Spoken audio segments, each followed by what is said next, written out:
Michael Hayden, former head of the NSA for a long time, actually, and he was also former head of the CIA. He was the head of the NSA from '99 to 2009. He led two different efforts. One was to privatize the NSA so that they basically sold off our intelligence, and companies like Booz Allen now make $6 billion off of it, and then they lobby Congress to continue doing it.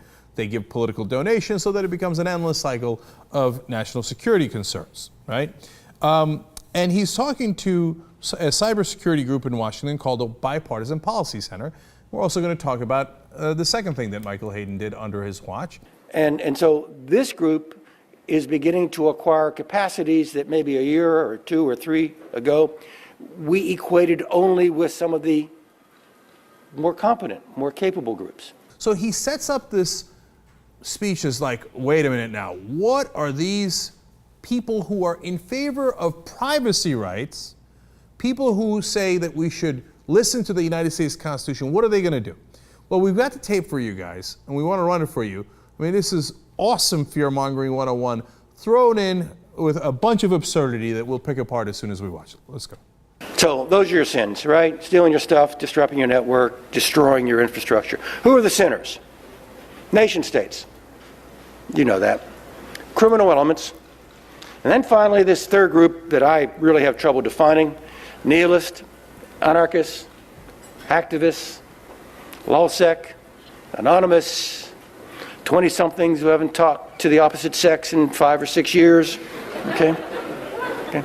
Yeah, I know, because this guy's getting laid all the time. Yeah, I know. Make fun of hackers, like, because they don't get laid, whereas Michael Hayden's putting it away. You know, I often say that he looks like the guy on That 70s Show. Now he's beginning to talk like him, too. He's like, who are these punks? These nihilists, these anarchists, these bums sitting in their parents' basement. Get out of your basement. All right, now the second thing that Hayden did was he wound up taking the NSA's focus from foreign intelligence, where it might have been a little useful, and turning it to domestic intelligence, where it has been used to spying on Americans. Now, Americans, or a lot of us, are unhappy with that. So now what is he going to call us? Remember the first question that I brought up that he talked about. Like, if we capture Snowden. If and when our government grabs Edward Snowden and brings him back here to the United States for trial, what does this group do? Okay. Well, they may want to come after the U.S. government, but frankly, you know, the .mil stuff is about the hardest target in the United States. So if they can't create great harm to .mil, who are they going after? Who, for them, are the World Trade Centers? The World Trade Centers as they were for Al-Qaeda. Look at how he's framing it. He's saying these guys are the terrorists. All these guys who actually care about your privacy, etc., they're the guys who are like Al-Qaeda, and they're trying to do World Trade Center-like attacks.